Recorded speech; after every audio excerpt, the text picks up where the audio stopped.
Chapter 1. The New Puppy. My name is John Grogan, and I love dogs. When I was 10 years old, my father gave me my first dog. I called him Sean. Sean was my best friend. He went everywhere with me, and he was very obedient. When I called him, he came to me.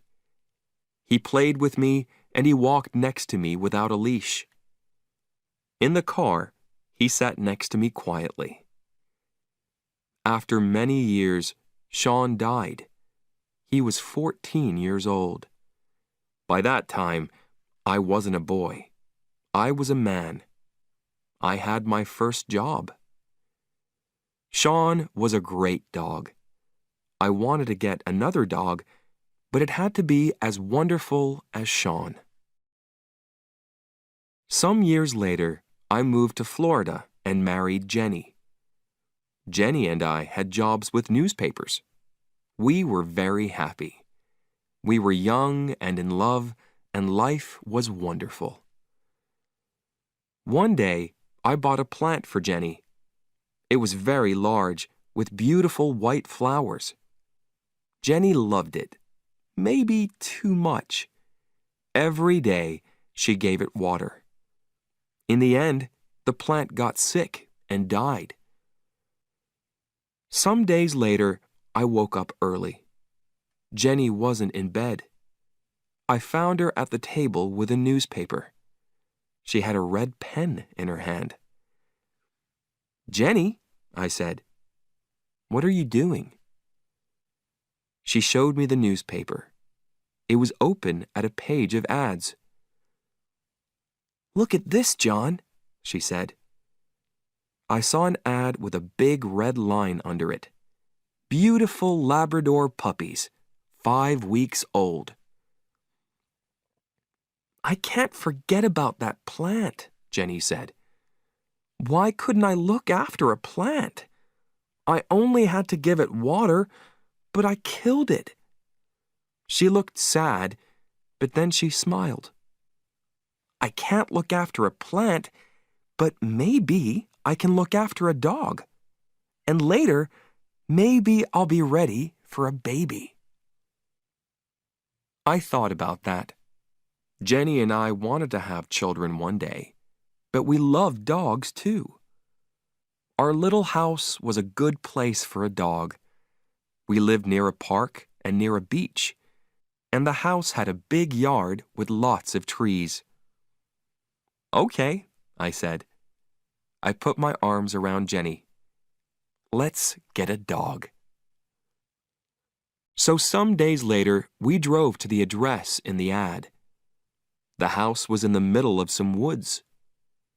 A woman came to the door, and there was a beautiful yellow Labrador with her. "I'm Lori," said the woman. "And this is Lily. She's the puppy's mother." "Where's the father?" I asked. "Oh," said Lori, "Sammy boy, he's around here somewhere." Then she said quickly, "Do you want to see the puppies?" Lori took us into a room behind the kitchen. There were a lot of newspapers on the floor and a large box by the wall. In the box were 9 yellow puppies. "Oh," cried Jenny, "aren't they beautiful?" We sat on the floor with the puppies.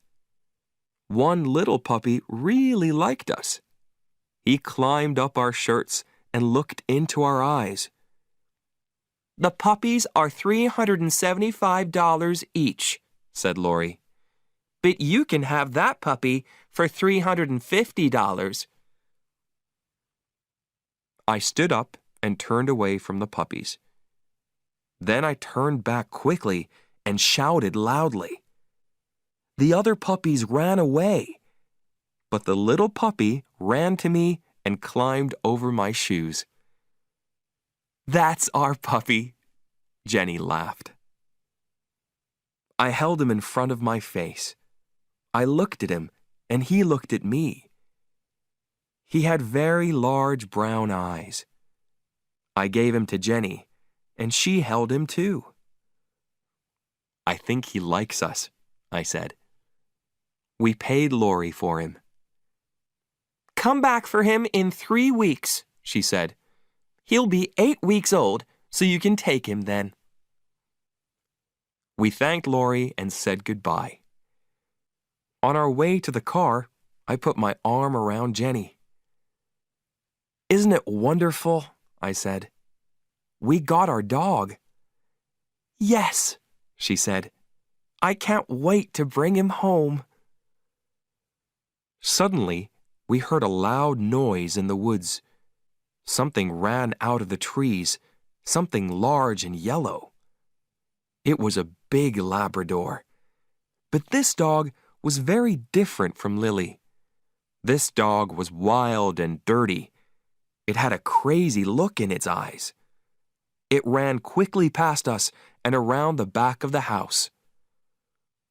I think, I said slowly, that's Dad.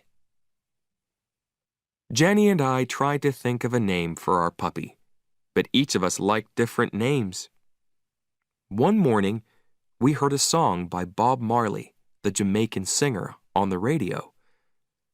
Bob Marley was dead, but people played his music everywhere in Florida. Jenny and I liked his music too. Suddenly, at the same time, we shouted, Marley! That's it, I cried. That's his name, Marley. Jenny smiled. Some days later, Jenny's sister called her from Boston. We're visiting Disney World next week with the children, she said. Would you like to come with us? Jenny wanted to go to Disney World very much. But I won't be here when Marley comes home, she said. That's okay, I said. I'll go and get Marley. A week later, Jenny left for Orlando. That evening after work, I drove to Lori's house. Marley was a very large puppy now. He eats a lot, said Lori. Are you ready for your new home, Marley? I said. I used his name for the first time, and it felt right. Marley sat next to me in the car. He tried to climb on me, but each time he fell back on the floor. In the end, he climbed up and sat on me. He wagged his tail happily. When we got home, I took off his leash. Marley began to sniff. He went around the house and sniffed everything. Then he sat back and looked at me with his large brown eyes. I could read Marley's thoughts. This place is great, but where are my brothers and sisters? I took Marley to the garage next to the house. It was a warm, dry room. Marley, I said, this is your room now. I put some newspapers down on the floor. I put some playthings down too. Then I put some water in a bowl and made a bed from a large box. You're going to sleep here, I said. I put Marley into the box. He looked sadly up at me.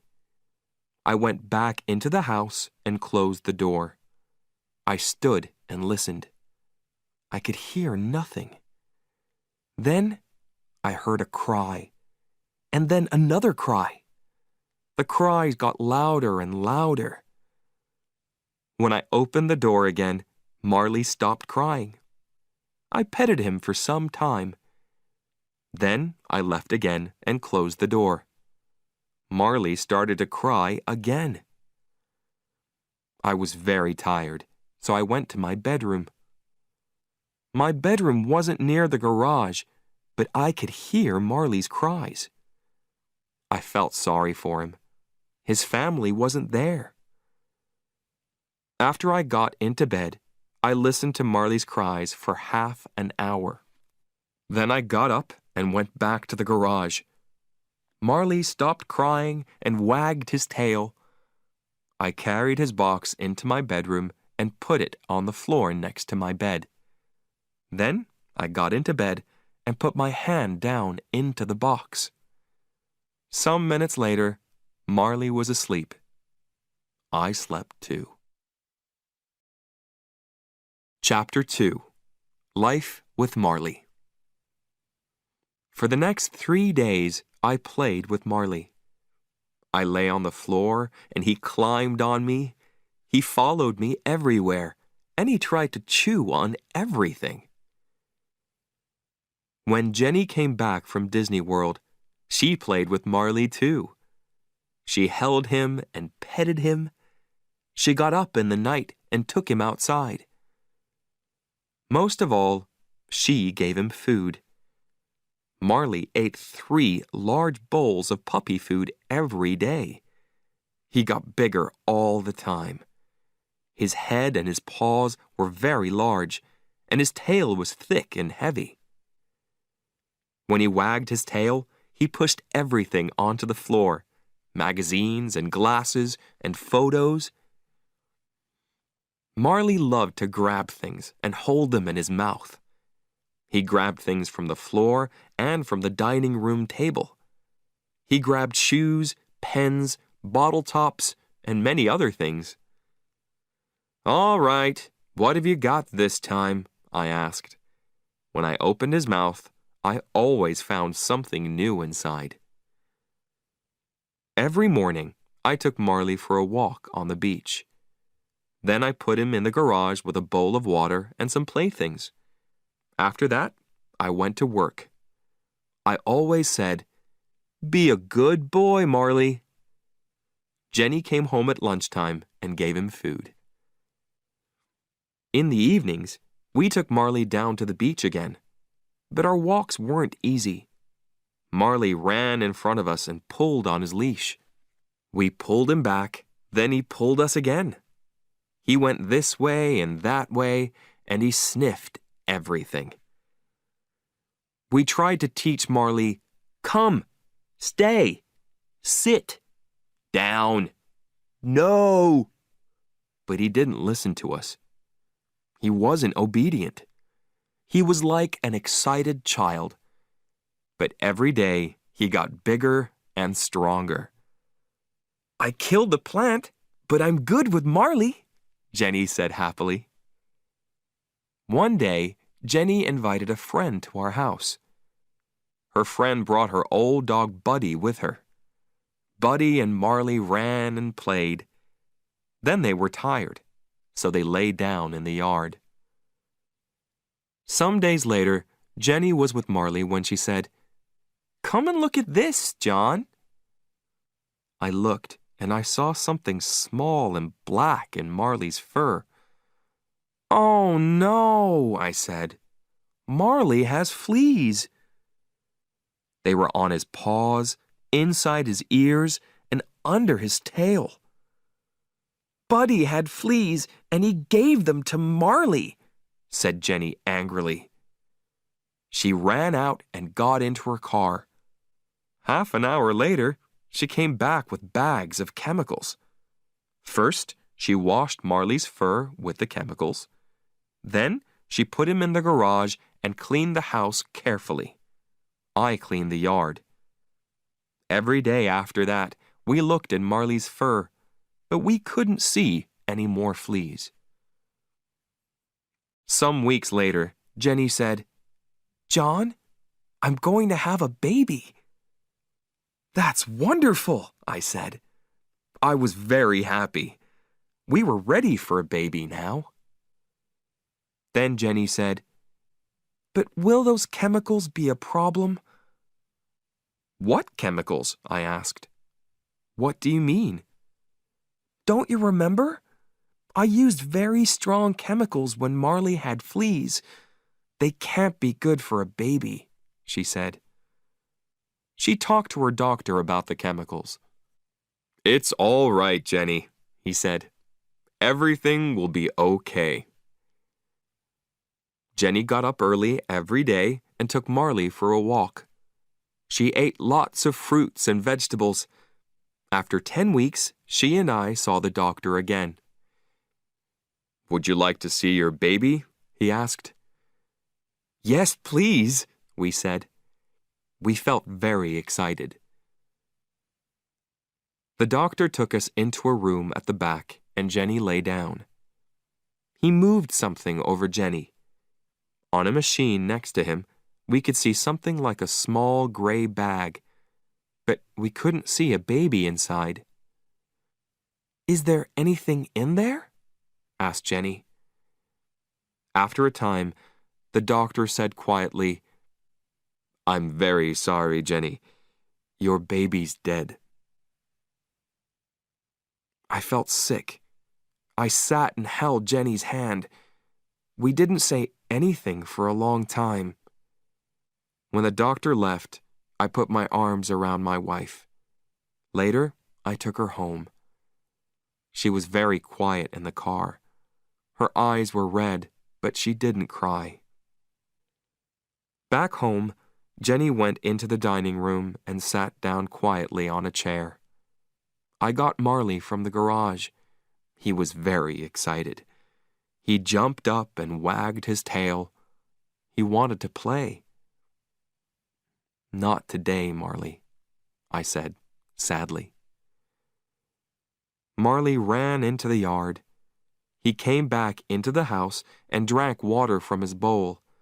Then he ran into the dining room, and I followed him. But at the door of the dining room, I stopped. I saw a wonderful thing. Marley stood quietly in front of Jenny with his tail between his legs. He put his big head on her legs. He looked at her with his large eyes and made small cries. Marley understands, I thought. Jenny petted his head and put her face in his fur. Then, suddenly, she began to cry. I went to them and put my arms around them.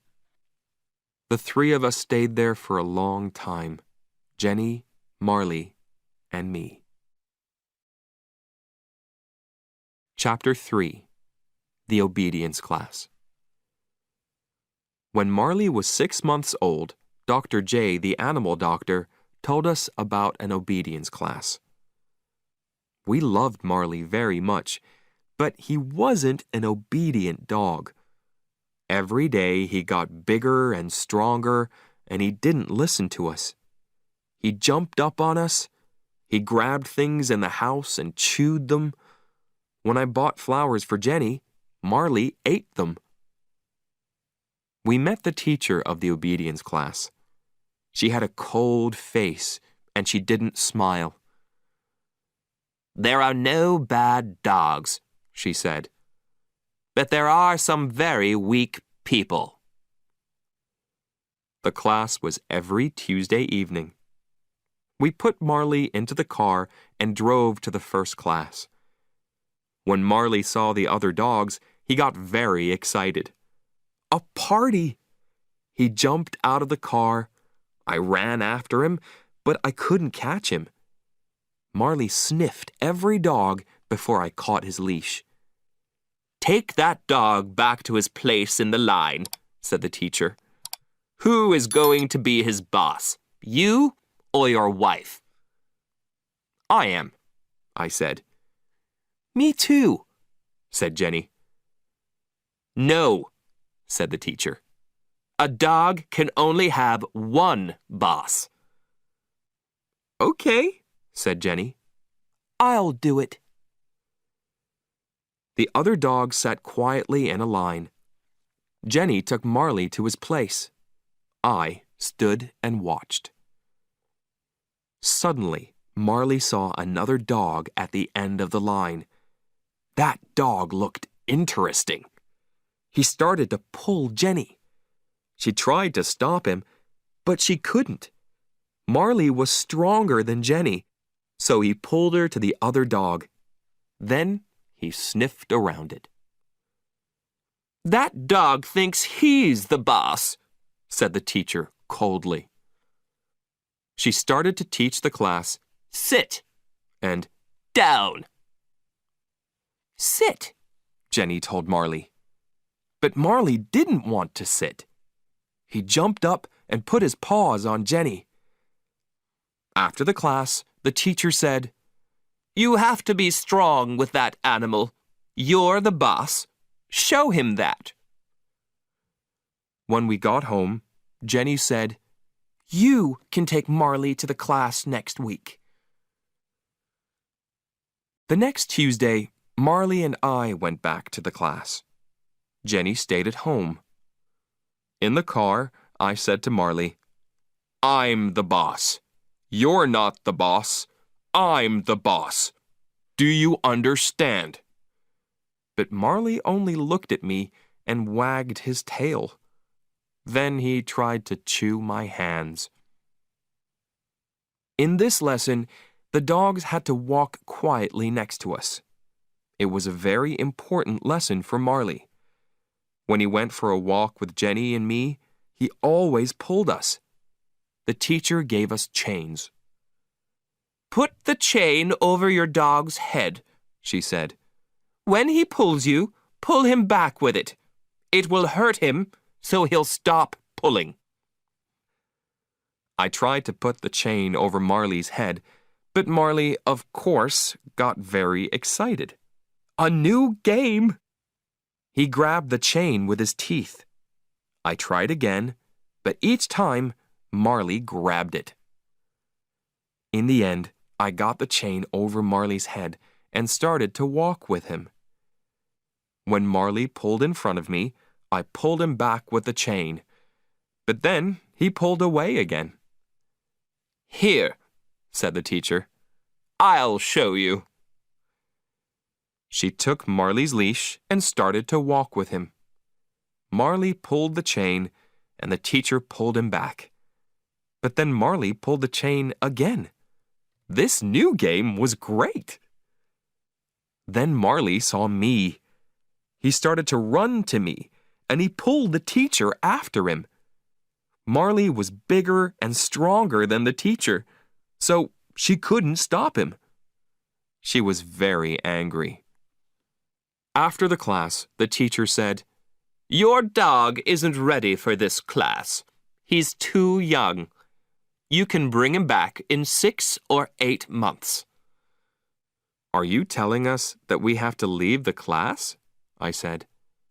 "That's right," she said. "You have to leave." Because Marley couldn't go back to the class, I started to teach him at home. But it was difficult. Marley wasn't a fast learner. We had another problem with Marley. In Florida, there were often thunderstorms. Marley was afraid of loud noises. He went crazy in a storm. He broke things and made everything dirty. After each storm, Marley quickly forgot about it. He was happy again and wanted to play. But in the next storm, the same thing happened. He was afraid, so he went crazy again. We talked to Dr. J about the problem. Dr. J was young, and he understood dogs very well. "What can we do?" we asked. "When Marley gets crazy, he breaks things. One day, he'll get hurt in a storm." "Marley is 7 months old," said Dr. J. "I'll neuter him. Then he won't get so excited. He'll be a quieter, happier dog." I thought about that. "Oh," I said, "I don't really know."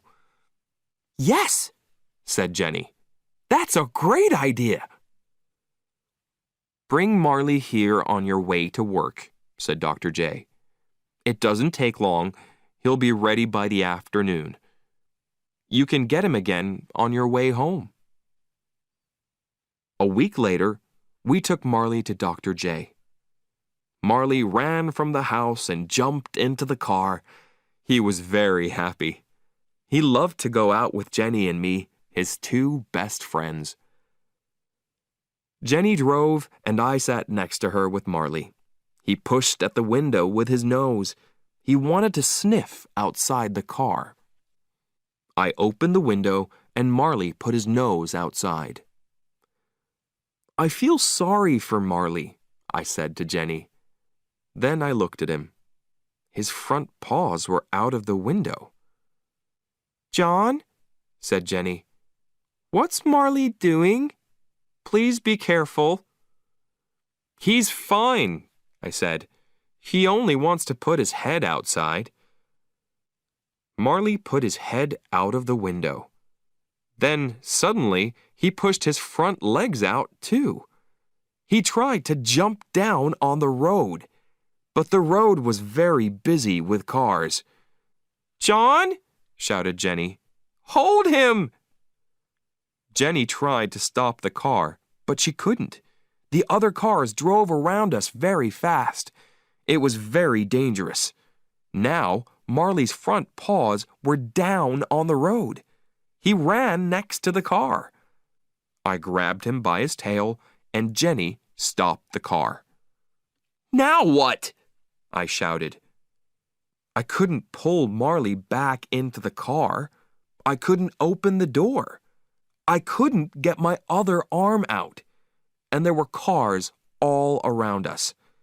The other drivers looked at us angrily. Jenny opened her door and got out of the car. She ran around it and grabbed Marley.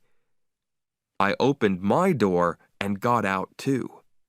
In the end, we got Marley back into the car. When we got to Dr. J's, I took Marley inside. He sniffed everywhere. Then he pushed over a table with magazines on it. I gave Marley's leash to Dr. J. "Please neuter him as quickly as possible," I said. "Please." That evening, when I took Marley home, I saw a change in him. He wasn't excited and crazy. He moved quietly and slowly. Good, I thought. Chapter 4. Changes at Home. Jenny and I worked hard at our jobs. We also worked hard at home. So one evening I said, "Let's go on vacation, Jenny." The next day, I bought 2 airplane tickets. They were for a 3-week vacation in Ireland. "What are we going to do about Marley?" asked Jenny. "We can leave him in the house," I said. "Somebody can stay here with him." "Marley is a difficult dog," said Jenny. "That person will have to be kind but also strong. He or she will have to be his boss." "I know," I said. Then I had an idea. "Kathy loves animals." Kathy worked in my office. The next day, I asked her, and she said yes. Before she arrived, I wrote some notes for her about Marley. There were 6 pages of notes. I showed them to Jenny. "Did I forget anything?" I asked. Jenny read the notes. Then she said, "You can't tell Kathy all that. She won't want to stay with Marley." But when Kathy read the notes, she smiled. "Marley and I will be fine," she said. "Have a great vacation." Jenny and I had a wonderful vacation in Ireland. The weather was fine and warm.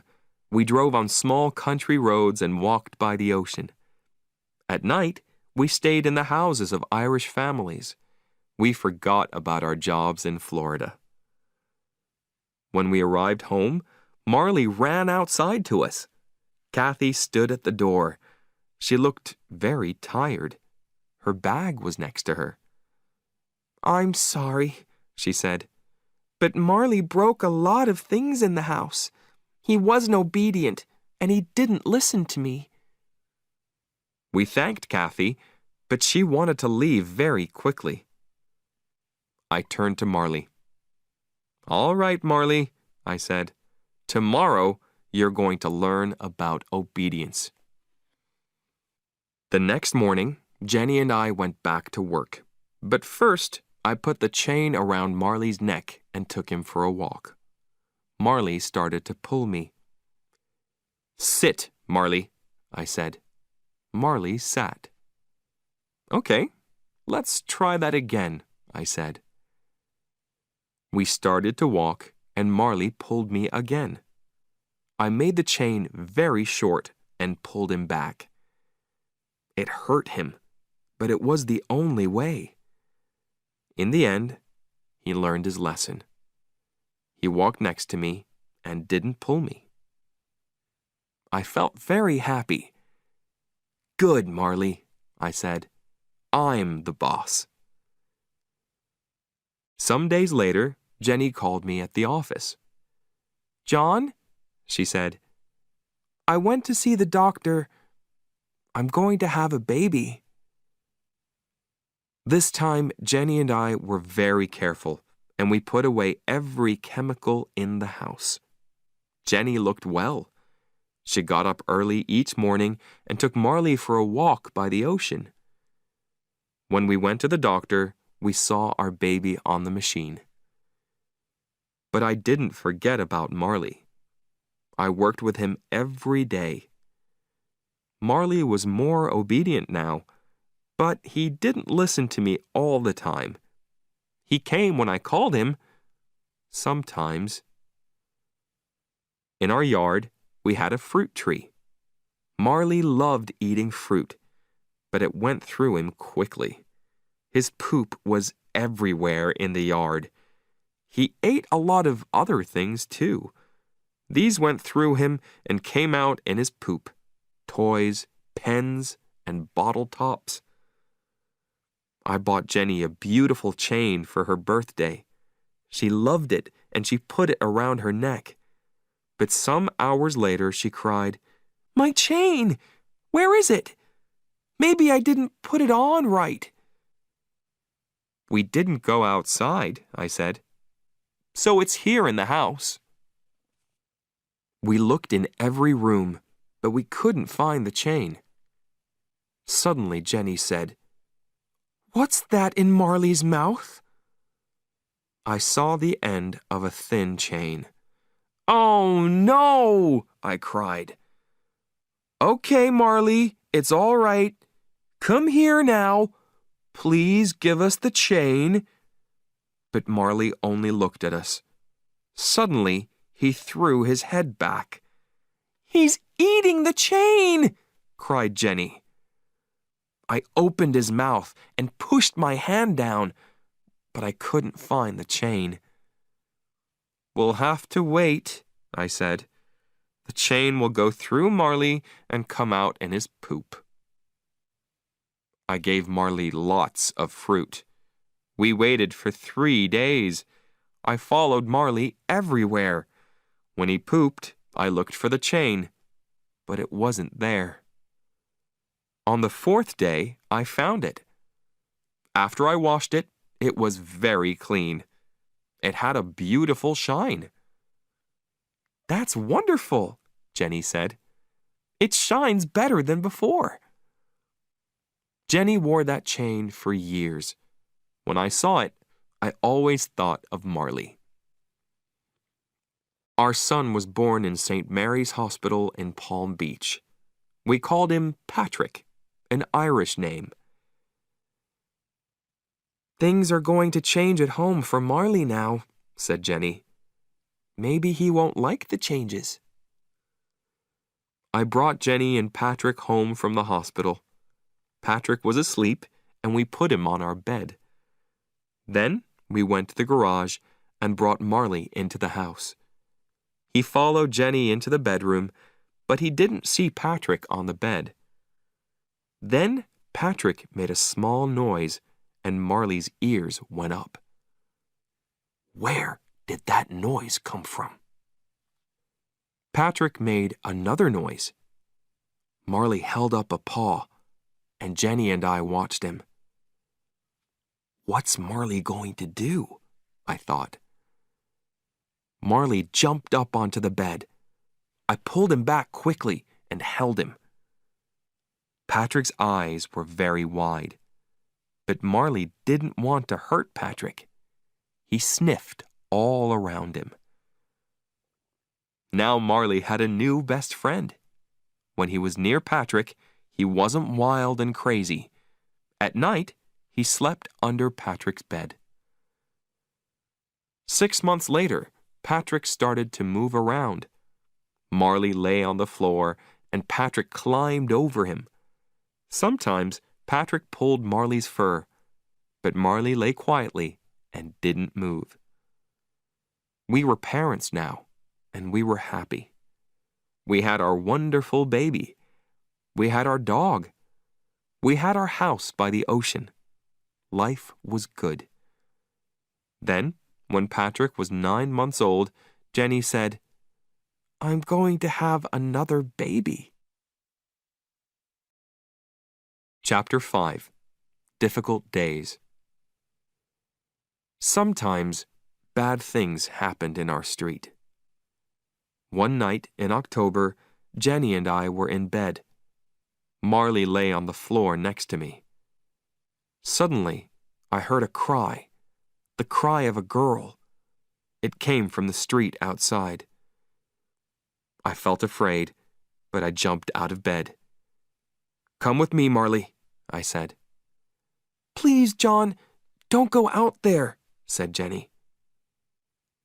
"Call the police," I said. "I'll be careful." I held Marley by the end of his chain. The girl cried again. We went outside, and a man ran away down the street. 2 young men ran to me. "Go and stay with the girl," they shouted. "Help her. We're going after the man." I ran to the girl. She was my neighbor's daughter, Lisa. She was 17 years old. Her shirt was red and wet. "What happened?" I asked. "I was in my car," she said. "A man got in and put his hand over my mouth. He said, 'Don't make a noise.' But I did, and he cut me with his knife."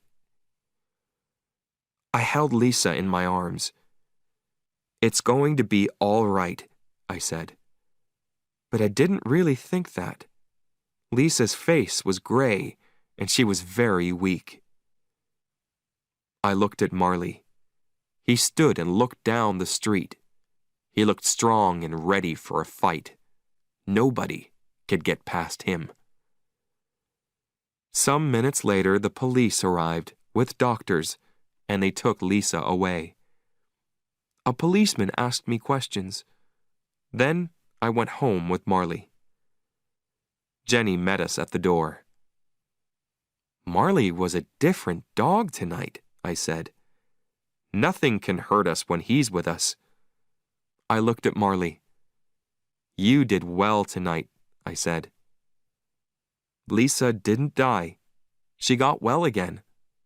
But I never forgot that night. One night, when Jenny and I were in bed, she said, "John, I think the baby is coming. Please call the doctor." Something's wrong, I thought. It's too early for the baby. I took Jenny to the hospital. "Your baby is too small," the doctor said to her. "We have to stop him coming out. You'll have to stay in the hospital." Jenny was in the hospital for 12 days. I stayed at home with Patrick and Marley. I did the housework, I cooked and washed clothes. In the evenings, I was very tired. Marley sat and looked at me sadly. I could read his thoughts. "I don't understand. Why doesn't John want to play with me? Why doesn't he take me for walks? And where's Jenny?" I didn't do things at home very well. I left the bathroom door open all the time. Marley loved to go into the bathroom and to drink water from the shower. One day, I took Patrick on a visit to the hospital. "What did you do to Patrick?" Jenny asked. "What do you mean?" I asked. He's fine. Look at him, said Jenny. I looked. His arms were in the legs of his baby clothes. Jenny called my Aunt Anita. She also lived in Florida, but in a different town. Please, can you look after John and Patrick? She said. 2 days later, Aunt Anita arrived. She did the housework and everything at home was fine again. When Jenny came home, she had to stay in bed all day. This was a very difficult time for her. She couldn't cook or go for a walk. Worst of all, she couldn't hold Patrick. Marley brought his playthings into the bedroom and lay on the floor next to Jenny. He stayed there day and night. Aunt Anita had to go home to her husband, so I had to look after the house again. Then one day, when the doctor visited Jenny, he said, "You can get up now. The baby is bigger." Jenny was very happy. She got up and played with Patrick and Marley. She started to do the housework. The next day, we went to a Greek restaurant for lunch. But suddenly, the baby started to come. So I took Jenny to the hospital. Then everything happened very quickly. 1 hour later, I held my beautiful new son in my arms. Jenny and I had 2 sons now, Patrick and Connor. One was 17 months old, and one was a baby. We were very happy with our sons, but we were tired all the time. The babies woke us every night. We couldn't sleep for more than 2 hours. Connor had problems with Jenny's milk. After he drank, he was sick. So Jenny was very sad. "What's wrong with me?" she said. "Connor doesn't like my milk. Maybe I'm not a good mom." She started to get angry quickly. She didn't get angry with Patrick and Connor, but she was often angry with Marley and me. Marley could do nothing right. I bought a plant and planted it in the yard. The next day, Marley pulled it out and ate it. Then he broke a door in the house. He went crazy when there was a thunderstorm. One day when I got home from work, I found Marley with Jenny. Jenny was very, very angry. "Why do you break everything?" she shouted. "You're a very bad dog." Marley stood with his head down, and she hit him again and again. I went and grabbed Jenny's arms. "Hey, hey, hey!" I shouted. "Stop! Stop!" I looked into Jenny's face, but the look in her eyes was new to me. Her face was the face of a stranger. "Get him out of here," she said. "Get him out of here now." I opened the front door and Marley ran outside. When I turned back for his leash, Jenny said, "You have to find Marley a new home." She couldn't mean it. She loved this dog. I walked out of the door. Marley ran and jumped around. He wasn't hurt. I took Marley into the street and said, "Sit." He sat. I put his chain over his head with the leash. Then I took him for a very long walk. When we got home, Marley was very tired. I took off Marley's leash and he ran to his bowl. The water went everywhere on the floor. I cleaned it. Jenny sat in a chair with Patrick and Connor. When I walked past her, she said quietly, "I want that dog to leave." I felt very sad. Marley was my friend, and I loved him. I didn't want to find a new home for him. But I also had a wife and 2 small children. I had to think about them. I talked to my friends and neighbors about Marley. "Do you want a Labrador?" I asked, but nobody did. I looked in the newspapers. They were full of ads from people with dogs, and a lot of the ads were for Labradors. These people paid a lot of money for their dogs, I thought, but now they're looking for new homes for them. Maybe Labradors are too difficult, too big and strong. Marley wasn't an easy dog. He wasn't obedient, and he broke things. But we brought him to our home when he was a puppy. He loved us, and we loved him. He was our dog. I took Marley back to the obedience class. A different teacher was there now. This time things went better. I said sit, and Marley sat. I put the chain around his neck, and he walked quietly next to me. I said stay, and he stayed. I walked away from him, but he didn't move. Then I turned and said, "Come." Marley ran quickly to me. "Good boy, Marley," I said. "Good, good, good boy." At the end of the 8 weeks, the teacher gave me a paper. It said, "Marley did well in the obedience class." I was very happy. On the way home, I sang. After this, a wonderful thing happened. Jenny got better. She stopped being sad and was strong and happy. She was a good mother to Patrick and Connor, and she was kind to Marley again. She danced around the room with him. Sometimes at night, when he was quiet, she lay on the floor with him, her head on his neck. Jenny's here with us again, I thought. That's great. Chapter 6. Marley Makes a Movie. Jenny's friend Colleen worked for a film company. One day, Colleen called Jenny. "My company is making a film about a family in Florida," she said. "They want pictures of a family home.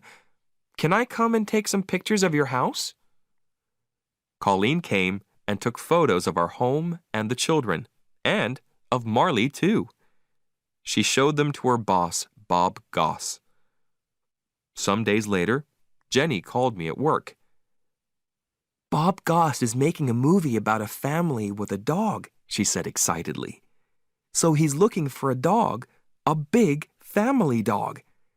He saw Colleen's photos and he's interested in Marley." "Really?" I said.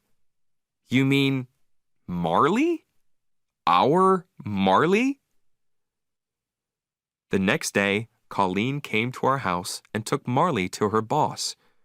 2 hours later, she brought him back again. "Marley was great," she said. "Everybody loved him." Some days later, the company started filming. "Bring Marley to the Gulfstream Hotel at 9 o'clock, Bob Goss told us. We put the children and Marley into the car and drove to the hotel. A lot of people stood outside. The police were there too. One of the policemen looked inside the car. He saw Jenny, 2 small children, and a large dog. "You can't come this way," he said. "You have to turn back." "But we're with the film company," I said. "Our dog is in the movie." "Really?" the police officer said. Then he looked at a paper in his hand. "You have the dog?" Marley's name was on the paper. "I have the dog," I said. "Marley the dog." "Oh," said the policeman. He turned to another policeman and shouted, "He has the dog! Marley the dog!" Then he turned to us again. "You can come in," he said. I felt very important. Marley was famous. The cameraman started to film Marley, but Marley wasn't obedient. He ran and jumped. He chewed through his leash. "Cut! Cut! Cut!" shouted Bob Goss. At the end of the day, we took Marley home. "Marley," I said sadly, "you're not going to be famous." But the next day, the film company called again. "Please bring Marley back here," they said. When we got back to the hotel, Bob Goss said, "On film, Marley was great." Marley had a very good time with the people in the film company. Everybody played with him and petted him. After 4 days, the cameraman stopped filming. "Call us after 8 months, said Bob Goss. "The movie will be ready then." After 8 months, we called the company. The name of the movie was The Last Home Run, but we couldn't learn anything about it. I called the company again and again. 2 years later, I was in a store, and there were a lot of movies on the shelves. Suddenly, I saw The Last Home Run, Marley's movie. I bought it and took it home. "Come and watch this," I shouted to Jenny and the children. We saw Marley in the movie. He was only there for 2 minutes, but it was very exciting. We all laughed and cried. "We're famous!" shouted Patrick. Marley's name came at the end of the film. In big letters, it said, "Marley the dog." Some time later, we said goodbye to our home in West Palm Beach. The place got more and more dangerous, and our house was too small for 2 children and a large dog. So we moved to a bigger house in another city, Boca Raton. A lot of rich people lived in Boca Raton. They had expensive cars, big houses, and beautiful clothes. There were many good things about our new house. Near the house was a small park, but best of all, it had a pool. We all loved the pool, but Marley loved it most. He jumped in with me and climbed on me. But there was a problem with the garage in our new house. It had no windows, and it got very hot in summer. So we couldn't put Marley in it when there was a thunderstorm. I took Patrick and Connor to the pet store, and we bought a strong cage for Marley. We put it next to the washing machine. I put some food in the cage. "Come here, Marley," I called. Marley went inside, and I closed the door of the cage after him. He lay down on the floor and chewed his food happily. "This is going to be your new home when we're away," I said. That evening, we went out for dinner. Before we left, I opened the door of the cage. Marley walked inside, and I closed the door. "Be a good boy, Marley," I said. We had dinner in a restaurant, then we went for a walk. "This is great," said Jenny. "We can forget about Marley. We know he's fine in the cage." She smiled happily. We went home and walked to the front door. I looked at the window next to it. Something was there, in the window. Something black and wet. It was Marley's nose. "What's that?" I said. "How could... Marley?" When I opened the front door, Marley ran to us happily. Everything in the house was fine. Then we looked at the cage. The door was open. "But how did Marley get out?" asked Jenny. "He opened the door from inside," I said. "He's smart, and he's very strong." Day after day, when we left the house, we'd put Marley into the cage. When we came home, sometimes he was there. Sometimes he was at the window. We tried to make the cage stronger, but Marley was stronger than the cage. When he wanted to get out, he pushed the door open. Chapter 7. The world's worst dog.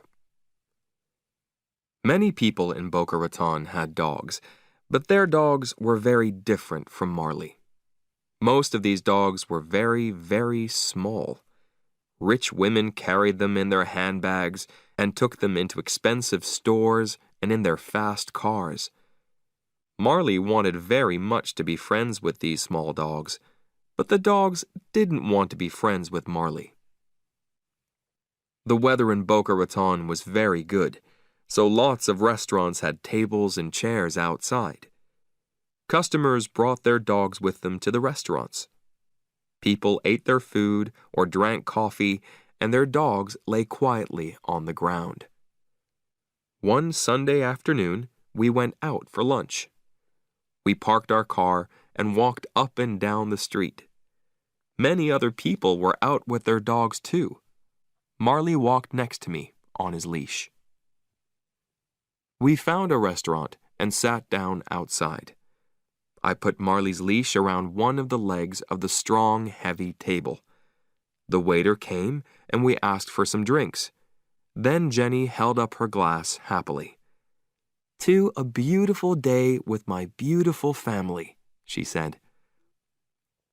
Suddenly, our table started to move. It moved quickly between the other tables and the other customers. "What's happening?" I thought.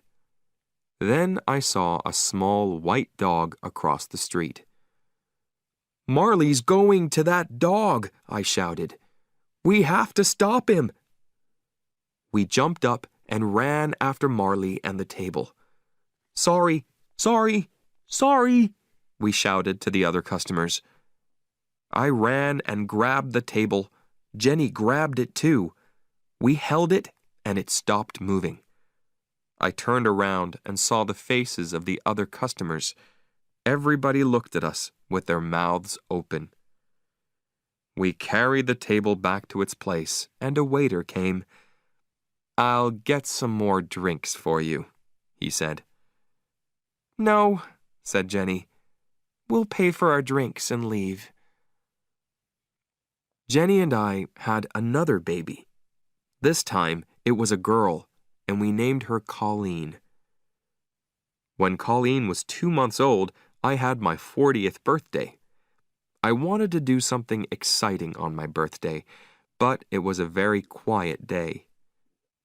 When I arrived home from work, Jenny was tired. By 8:30, all 3 children were asleep, and Jenny was too. I felt a little sad. I took a drink outside. I sat and looked at the ocean. Marley lay on the ground next to me. I thought about my life. Then I thought about Marley.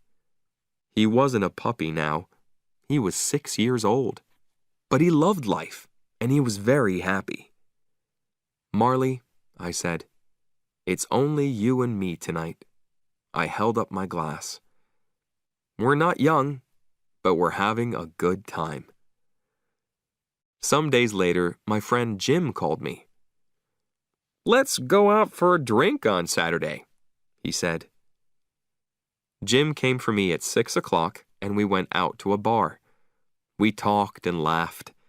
Then the barman called out, "Is John Grogan here?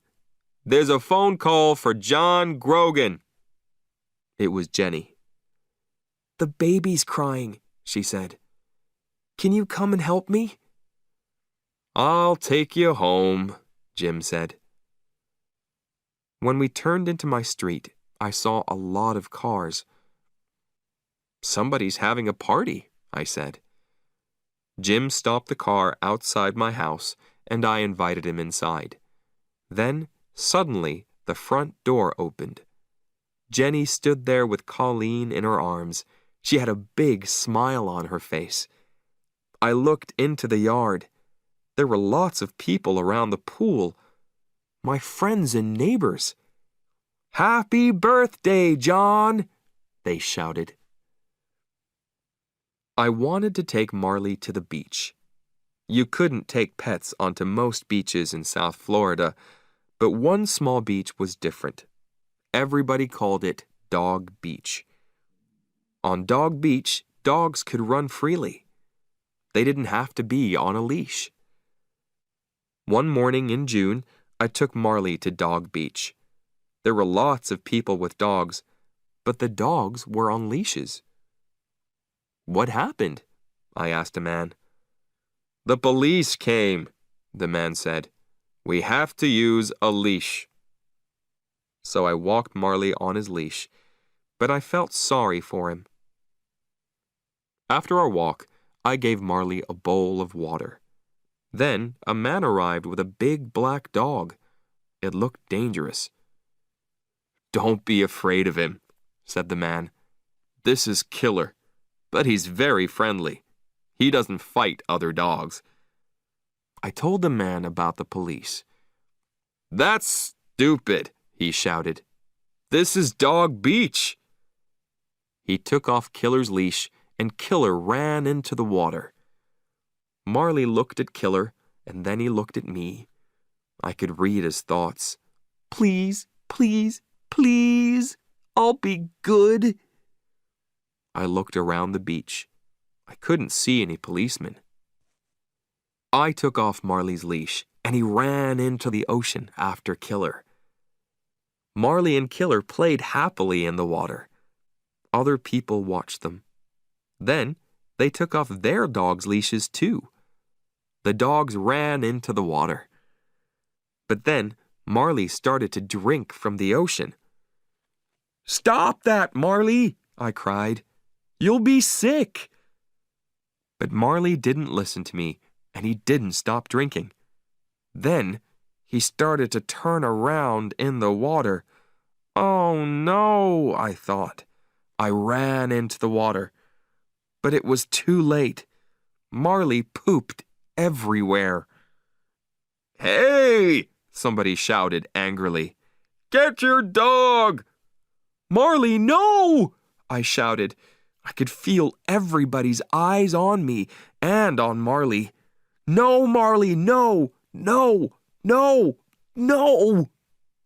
Marley's poop was everywhere. The other people grabbed their dogs. Marley came out of the dirty water and looked at me happily. But we had to leave. "That wasn't nice," the man with Killer said. "Sorry," I said. I put Marley's leash on him. Other dogs didn't drink water from the ocean. Marley wasn't a bad dog, but sometimes he did stupid things. "What's wrong with you, Marley?" I said on the drive home. "Sometimes you're the worst dog in the world." I never took Marley to the beach again. Chapter 8. We Moved North. When Colleen was 2 years old, I got a job with a magazine in Pennsylvania, in the northeast of the United States. We were ready for a change from Florida. There were too many people and cars. The weather was always hot, with a lot of thunderstorms. We wanted to live in a quiet place in the country. We wanted to see summer, winter, spring, and fall. Most of all, we wanted to see snow.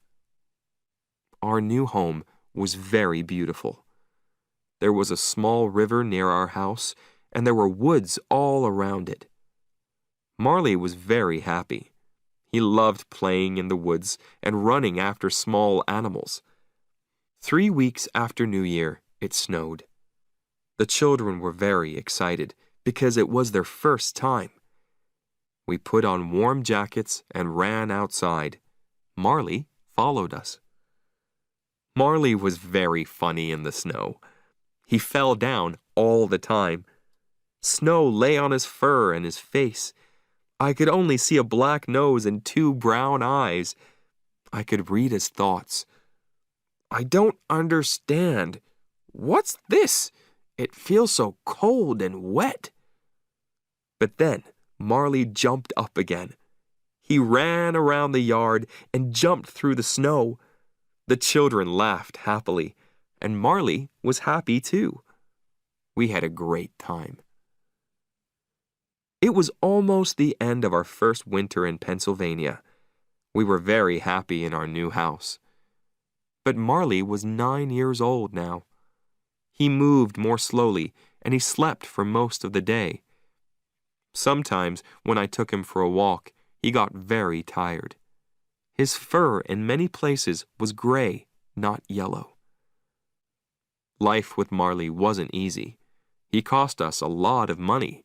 He ate a lot of food, and he broke a lot of our things. We could never change him. We knew that. But he was one of our family. He loved us, and we loved him. That spring, I said to Jenny, "Let's get some farm animals." "Okay," she said, "but we don't have a place for big animals. Let's get some chickens. Then we can have eggs every day." Jenny talked to one of the moms at the children's school. Donna lived on a farm. She gave Jenny 4 baby chickens. The chickens lived in a box in the kitchen. They ate and pooped. Then they ate some more, and they got bigger. One morning, I woke up early when I heard a call from downstairs. "Cock-a-doodle-doo!" I woke Jenny up and asked, "What's that noise?" "Oh," she said, "I don't know." She turned over and slept. Every morning, the chickens made a lot of noise. Sometimes they made loud noises very near Marley. Marley was usually afraid of loud noises, but he didn't move away from the chickens. That's strange, I thought. Can't Marley hear the chickens? One afternoon, when Marley was asleep in the kitchen, I walked up behind him. "Marley," I said, but Marley didn't move. "Marley," I said again. Nothing. "Marley!" I shouted. Marley turned. He stood up and wagged his tail. "Oh no," I thought. "Marley can't hear." But Marley could hear some things. When we put food in his bowl, he always heard the sound of his dinner. He ran in from the next room. Marley was always hungry. He ate 4 big bowls of dog food every day, and he also ate our food.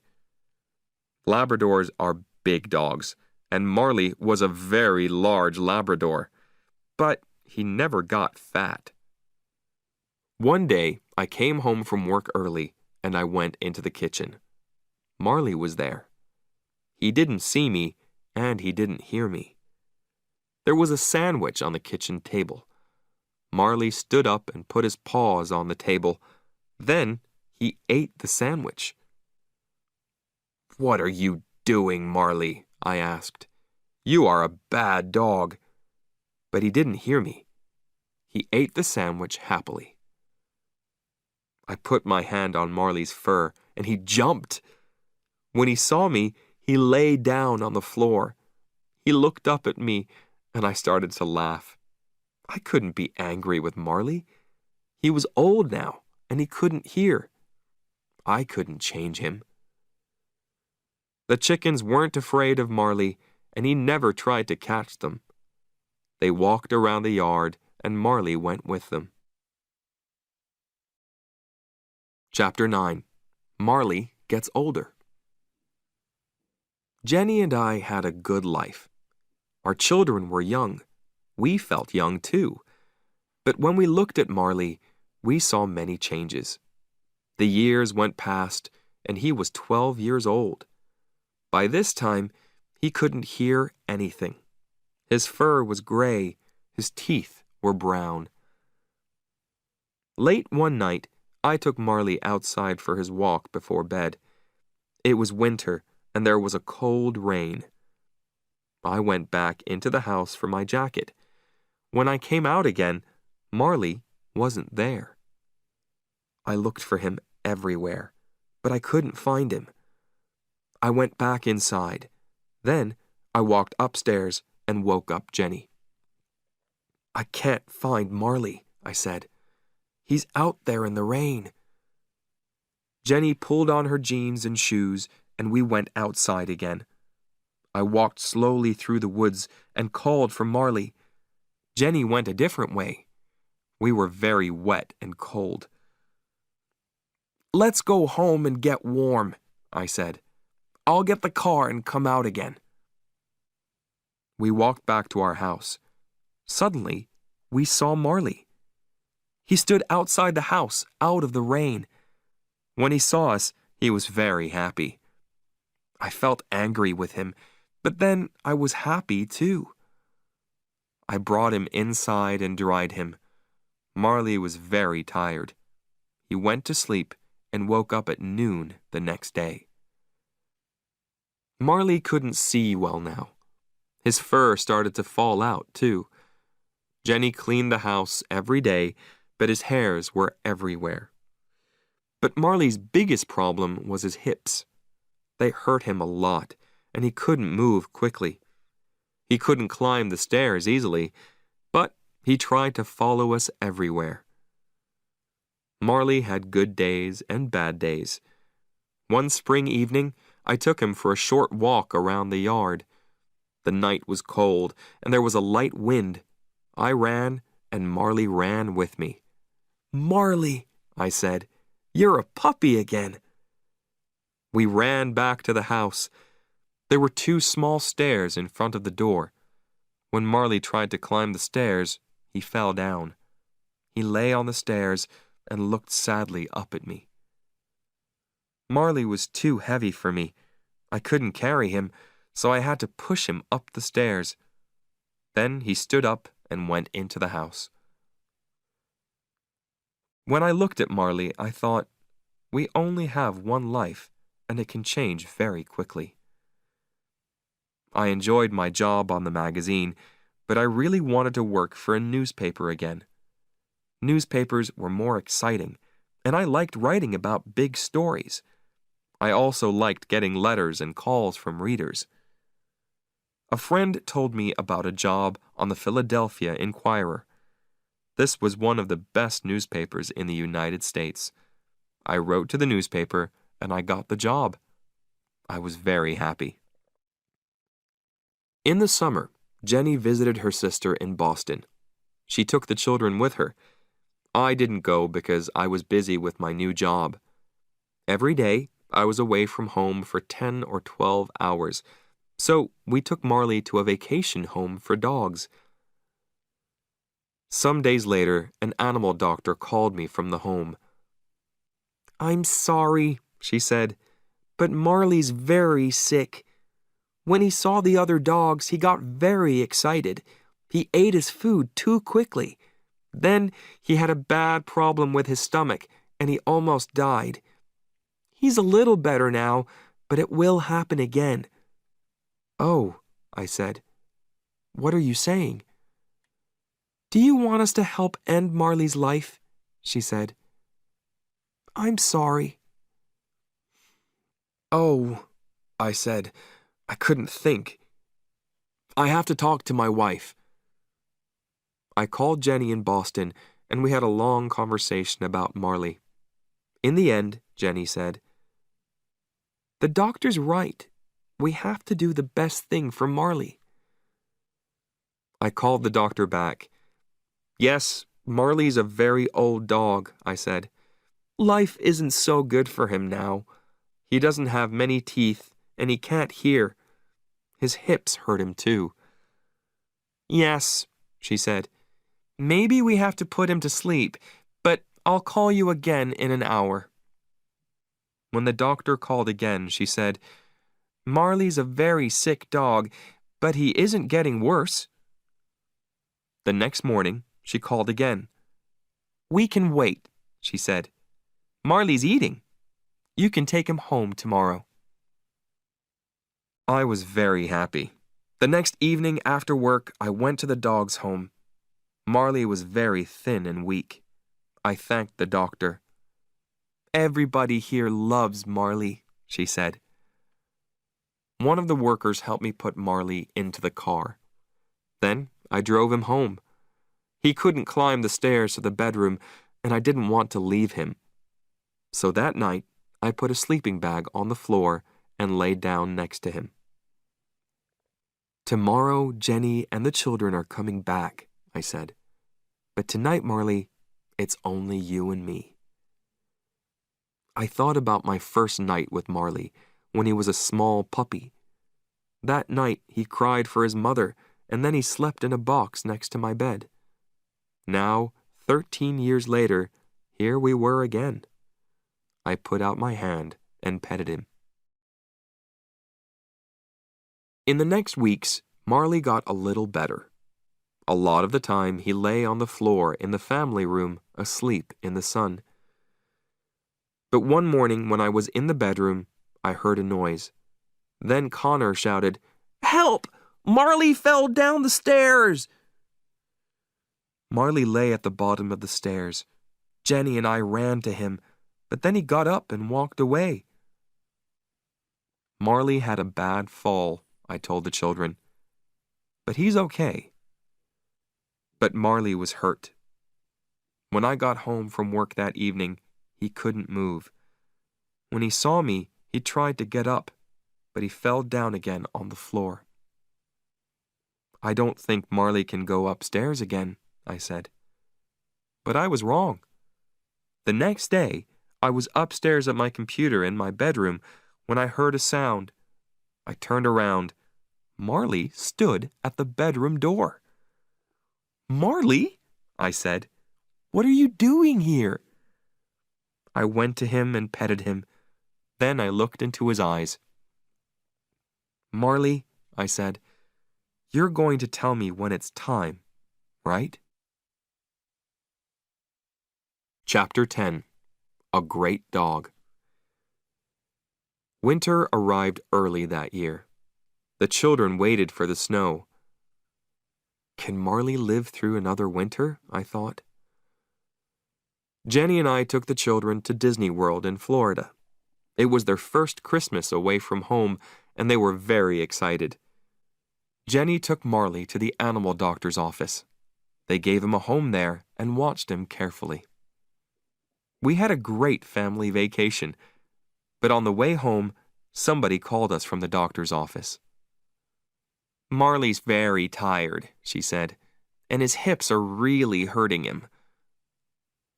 The next day, Jenny went for Marley. He got out of the car, but he couldn't walk into the house. He lay on the ground outside. Jenny called me at work. "I can't get Marley inside," she said. "He can't get up." I left my office and went home. When I arrived, Marley was inside the house, but he was very sick. He lay on the floor. For the first time in 13 years, he didn't get up when he saw me. His eyes followed me, but he didn't move his head. I looked at his stomach. It was very big. I called the animal doctors. "Bring Marley here now," a young woman doctor said. I looked at Jenny and she looked at me. "Marley has to go to the hospital," we told the children. "The doctors are going to try to make him better, but he's very sick." With Jenny's help, I put Marley into the back of the car. He lay on the floor. I petted his head. "Oh, Marley," I said again and again.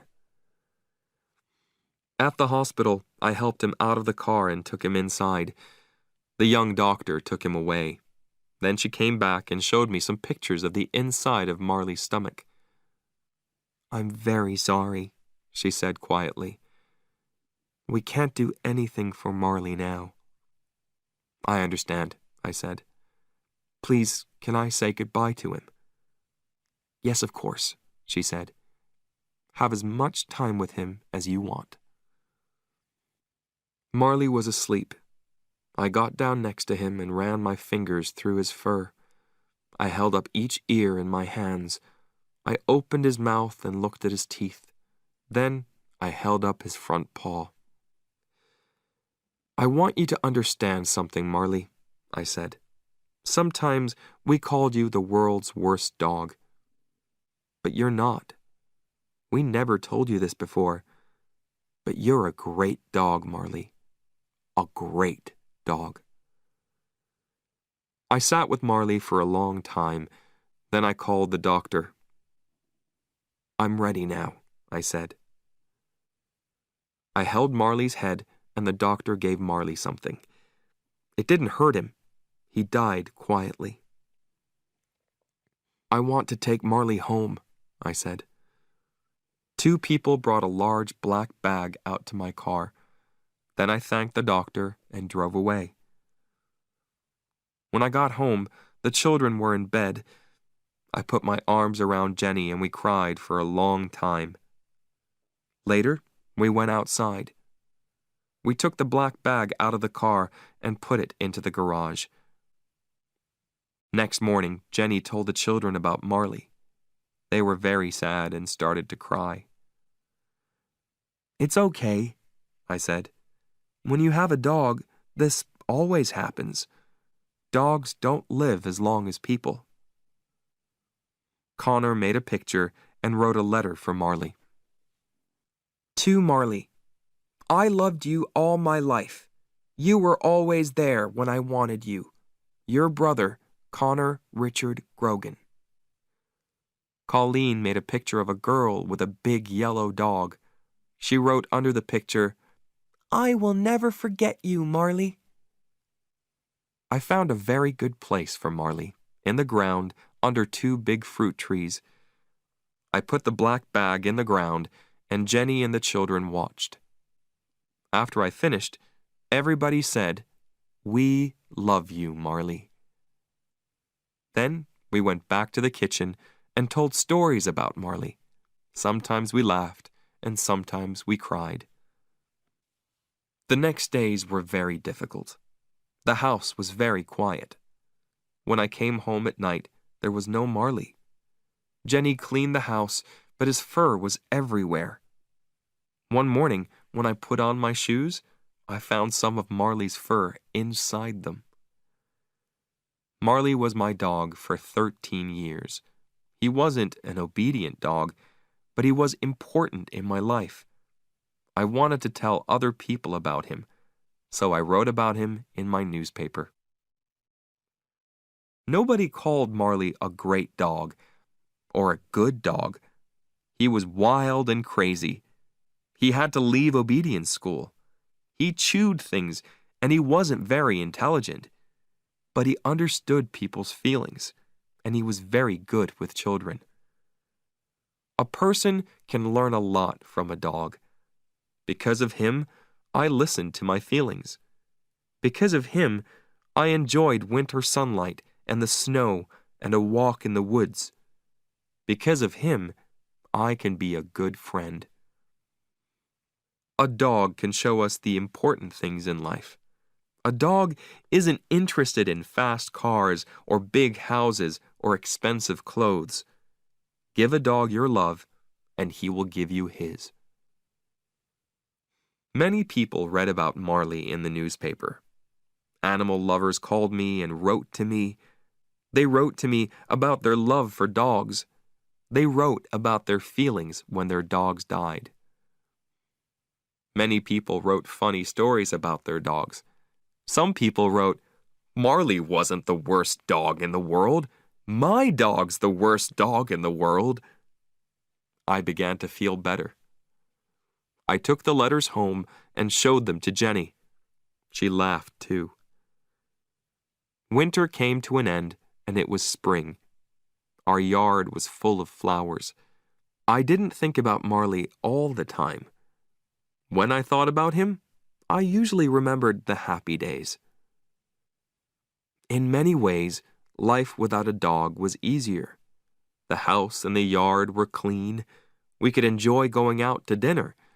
But something about our family wasn't right. One morning, Jenny showed me the newspaper. Look at this, she said. It was an ad for a dog. I saw a photo of a big yellow Labrador. I looked at the photo, then I looked again. That's Marley, I said. It isn't Marley, said Jenny. Look. Under the photo was the dog's name, lucky. I read, I'm looking for a new home and a new family. I want a quiet home because I'm a little wild. We read the ad and looked at the photo again. We didn't say anything for some time. Then I said, we can go and look at him. Yes, said Jenny. Why not?